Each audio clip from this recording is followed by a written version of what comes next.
Greetings and welcome to Journalism 200.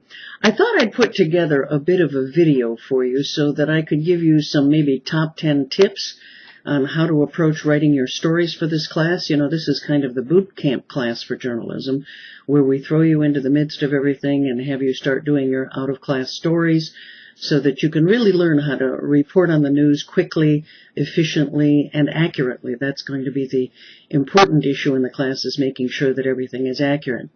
So let's start first with, where do you get ideas for your stories? That's often a challenge for people, to figure out where they get story ideas. One way to learn about writing the news is to keep reading the news and watching the news and looking for the news online. Check out all the sites like CNN, check out local news sites. Make sure that you're consuming a vast array of news out there, because it'll help you with two things. First of all, it shows you what's going on in the world and what people care about. And second of all, it'll show you examples, good and bad, of what good reporting looks like and what bad reporting looks like. I think you'll recoil instinctively when you see something done poorly. But at the same time, when you read things that are done well, or you look at good video, or you look at a good online story, you can sort of instinctively see, oh, that's really good. I wonder how they did that. Then you can kind of pick it apart. Now, just for example, I sort of say this is sort of looking for Goldilocks. You want to find a story idea that's not too big and it's not too small. It's not too hot. It's not too cold. You want something that's newsworthy, something that is happening now, something that people care about. It has to be large enough to be able to be something you can report on and find people to talk about and find some information worth passing on. But if you go for too broad a story, too big a story, maybe really what it would take to do it well would be a long-term series, and you simply don't have time to do that in the context of the assignments you have. So look for an idea that's just about the right size. That's going to matter. I suggest, too, that it pays to look for something a bit out of the ordinary. Now, I can see what my little dog Lemmy is going to look like in his Chia Pet outfit for Halloween, so maybe unique Halloween outfits. Something that's a bit going to be interesting to people, something that is not part of their normal day. Look for that element in the story. Look for something you can sink your teeth into. Look for something that you care about. Within the context of the assignments for these classes, still try to find something that you think is worth reporting on. Also find something that's doable. You will never see me doing a story on these people. I'm simply never going to be hanging off the side of a mountain trying to do that. Now, maybe you're enough of a daredevil to do so. But within the context of this class, you can't go to Europe and report on something there, unless you're headed away for study abroad. But figure out something that is doable within the time frame that you have. Remember, part of the purpose of Journalism 200 is to teach you how to write quickly and effectively under deadline. Perhaps one of the things that shocks people most about those of us who've had journalism training is how quickly we can write. Part of this class is to teach you to go out and gather information, bring it back, hustle, put it all together, and figure out how to write a coherent story under deadline. That's a challenge. But if you pick an idea that's too big, you're simply not going to be able to get it done by the deadline. Now, the first big tip after that is to make sure that you do your research before you turn in your tip sheet. All too often, stories I've come up with that sound like great stories at the beginning turn out not to be so great when I start doing some initial research. Maybe there really isn't a story there, or maybe you don't know how to get it, or you will not be able to get it within the time frame.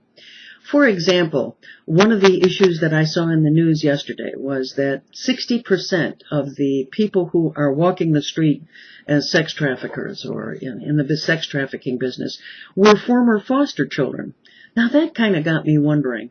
Foster children. The state of Michigan has a fund where it pays foster parents. They take care of neglected and abused children who have been taken away from their families, and they're paid a stipend in order to take care of these children. And what is going wrong in foster homes that these children are having such a high rate of ending up in the sex trafficking business? Is it the fault of the foster home? Is it the fact that only badly damaged children go there? What are some of the things that we need to take a look at?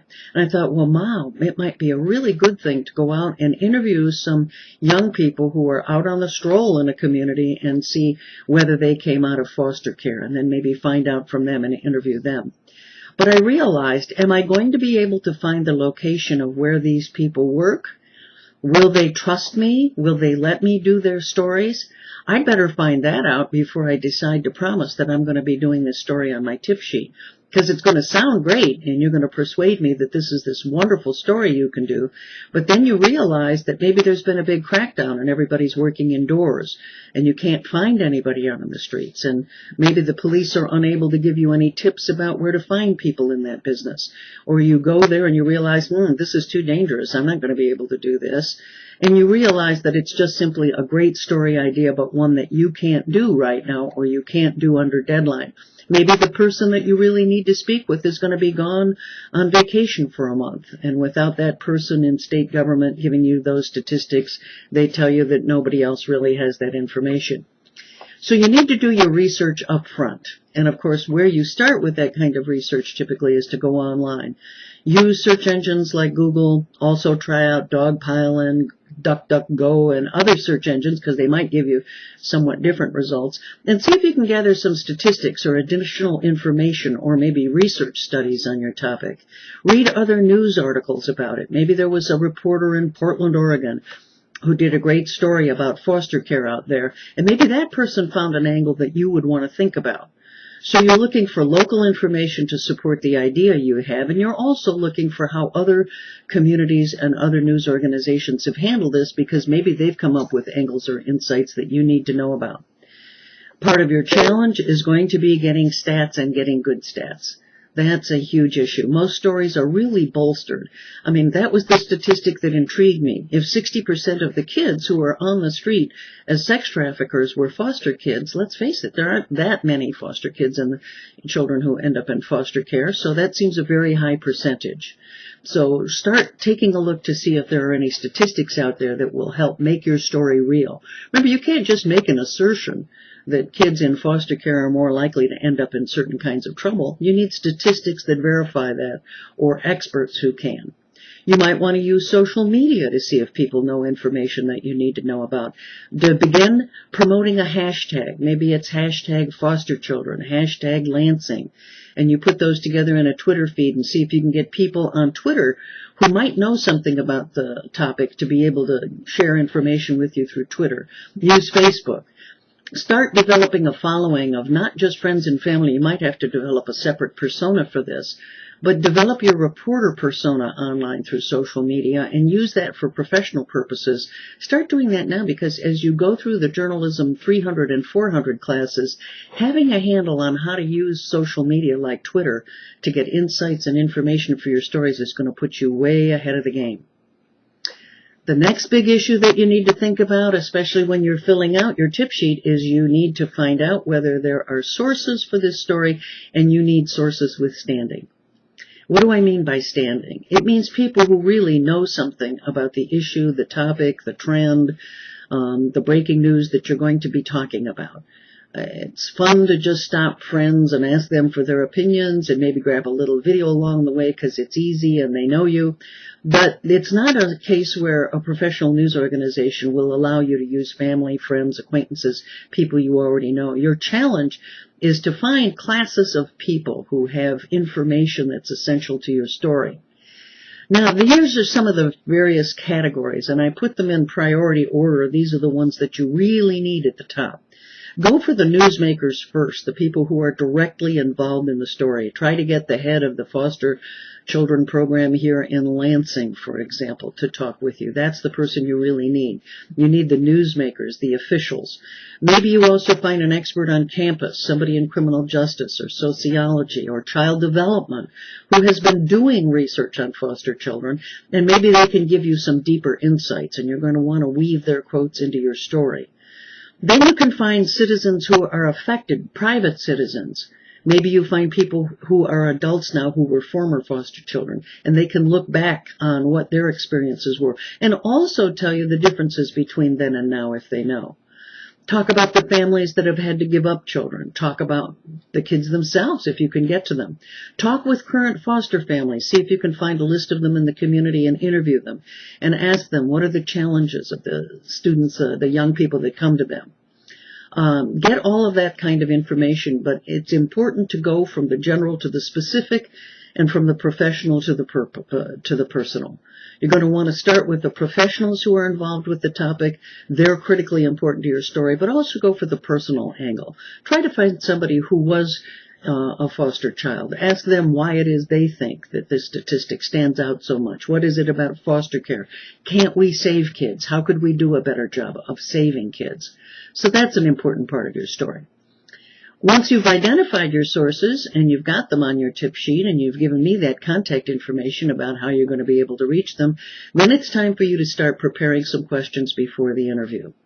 Now, my first bit of advice to you, and I know that it's not one you're going to be real fond of, is don't do email interviews, don't do telephone interviews if you can, do them in person if you can. That's really important.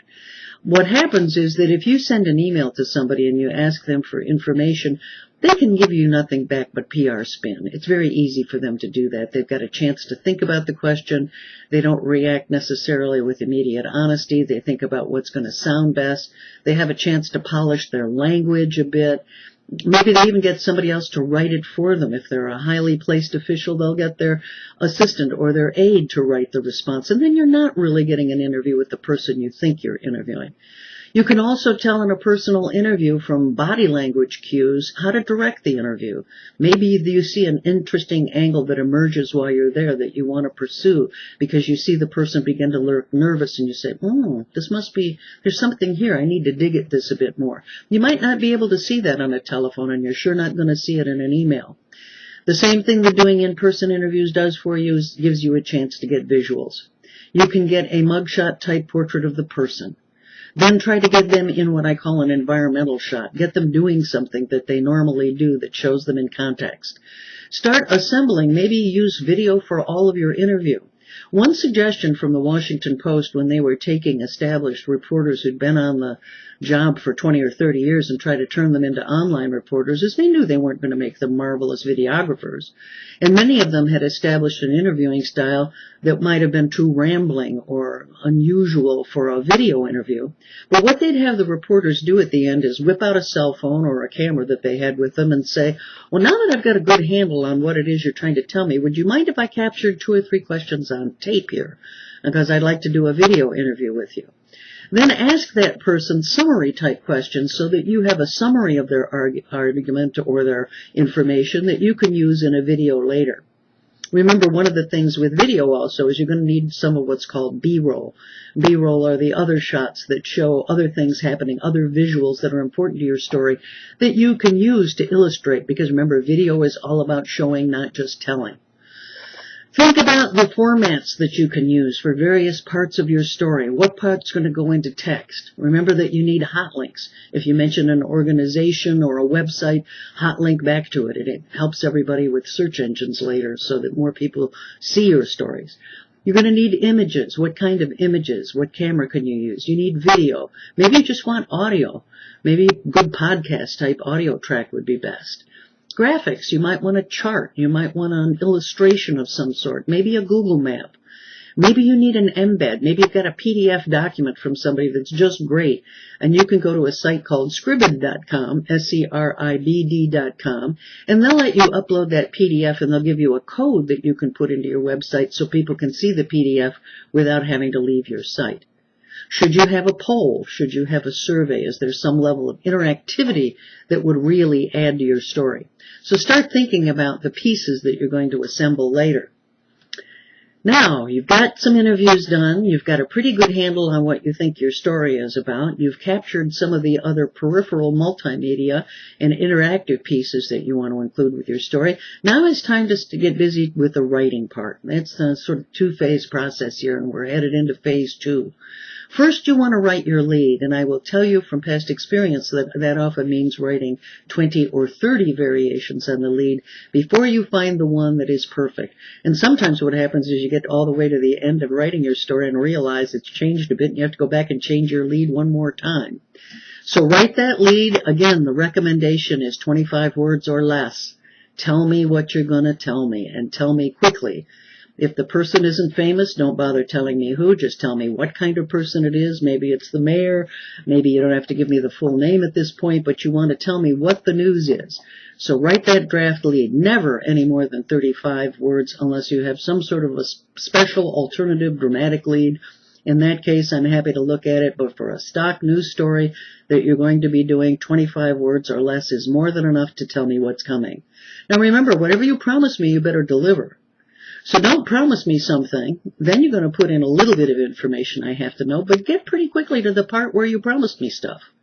If you are going to tell me that there are lots of kids in the sex trafficking world in Lansing who came out of foster care, you better very quickly start telling me about that.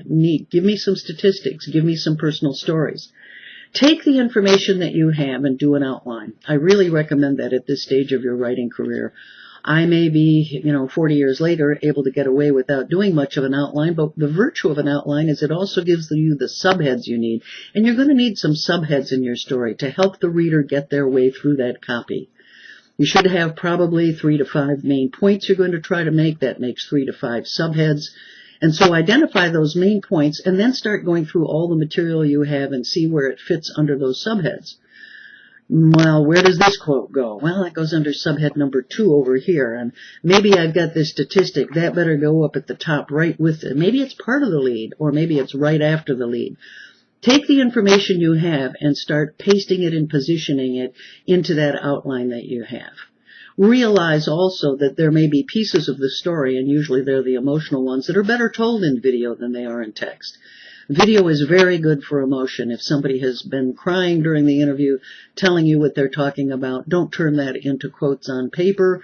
Turn that into a video that you can share with your viewers and your visitors to the web page, and then pick the parts with the statistics and the facts and put that into your text.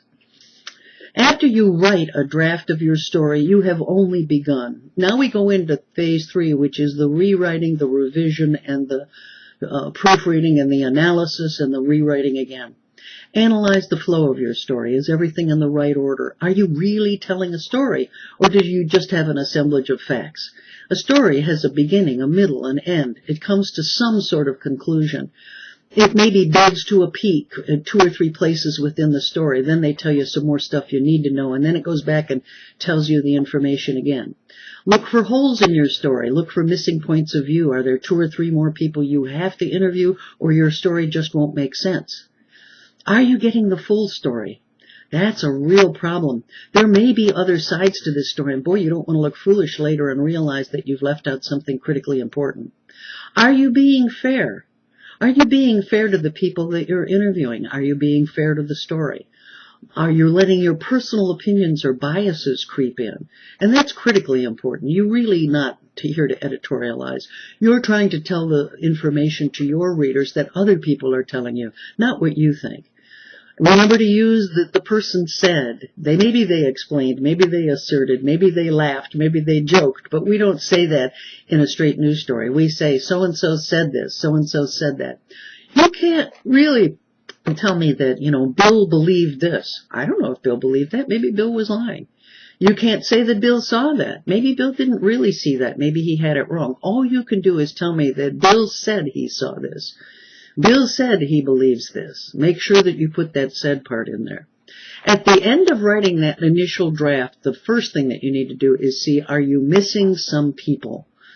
Are you missing some important stories?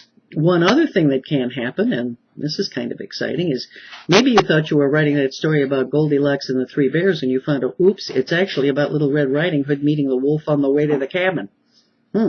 It's a different story. It's not surprising at times to head out in your head with one story and come back with another. Let the facts carry you where they need to go. Don't go out with such a frame on your story that you're unwilling to listen to new information, and sometimes abandon a story that either doesn't pan out or change the story to something that is more meaningful and truer to what you have learned as you go out and do those interviews. Now remember, a story has to have characters. Who are your sources? It has to have a setting. Where is it happening? It has to have a mood. Is this a funny, cute story about Halloween costumes? Or is this a very serious story about what's happening with foster kids? What about the pacing of the story? At first, maybe you want it to be very exciting and people dash through it. Then you have to give them some information they need to understand to learn about the rest of your story. It slows them down a bit, but you put in another zinger, sort of, another highlight that keeps them going. Are there arcs in your stories? Does the tension build to where we want to know what happened next? This young girl was out on the street and she faced this situation. What's going to happen next? The denouement of your story is not necessarily the ending. You want to bring your pieces together at some sort of conclusion, perhaps reiterating your lead in a slightly different way that sums up the travel that the person has made through your story. Now, after you do those basics for your writing of your story and the assembling of all the other pieces, we'll talk at another point about all of those other multimedia pieces that you need to have. Take your rough cut, edit, and then edit it down, edit it again, rewrite it again. That's how it works with writing. The best write is rewrite. And remember that shorter stories are often better than long ones. I believe it's been attributed to, I think it was Baudelaire and also to Mark Twain, who said that I would have written you a shorter letter, but I didn't have the time. It's easy to write long, but the danger is you're padding. You're repeating the same information. Don't tell your reader the same thing 5 times. Just because you use different words doesn't mean that they don't know that you're padding the story or that you really shouldn't bother telling me that again. Assume that I'm going to know that. Your final checklist should mean that before you turn in your story, look at the mechanics, the header at the top of the page, the word count, all of the things that you have to tell me, that it's Journalism 200, what the slug is on the story, all of those kinds of information so that I know that it's you, too. Make sure to put your name on your stories. Then I want to see and make sure that you've got a good headline, a lead, the story with your subheads.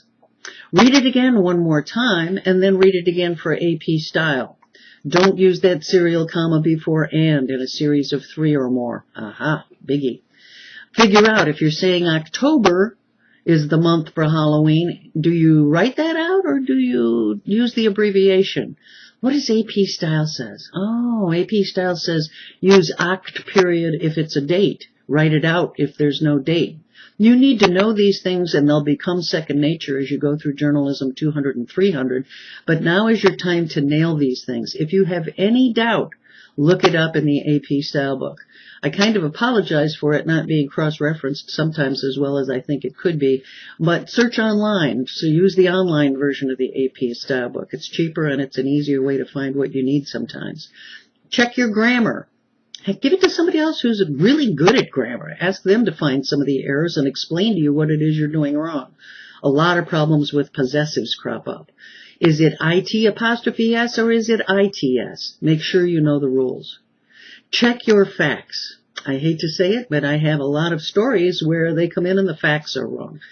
I had, somebody recently who wrote a story on a grand opening of a new business, only that business has been open for 10 years. Not a good thing. No, you don't want to do that. Multimedia. What pieces should be multimedia?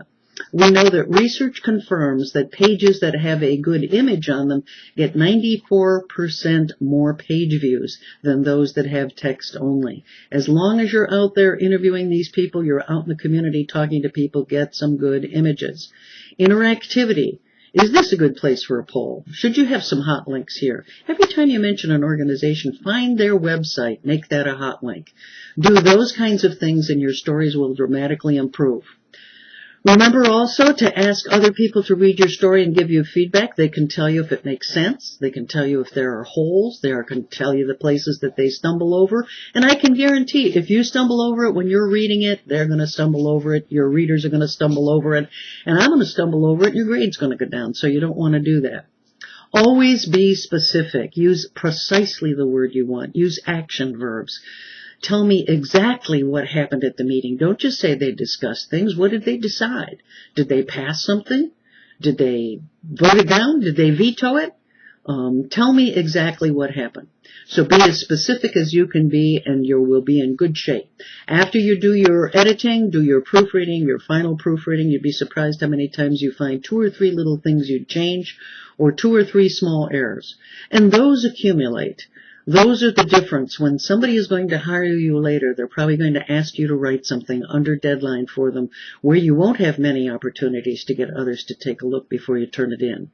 So you need to be able to gain those skills so that you can do this kind of writing quickly, accurately, and make sure everything is straight so that when you're out there job hunting, you can do this and you can do it well and you'll be the person who gets the job and the other poor people will be the ones left behind. So that's all I have to say for this lecture. Now go do the test that's based on this and we will talk a little later in the semester.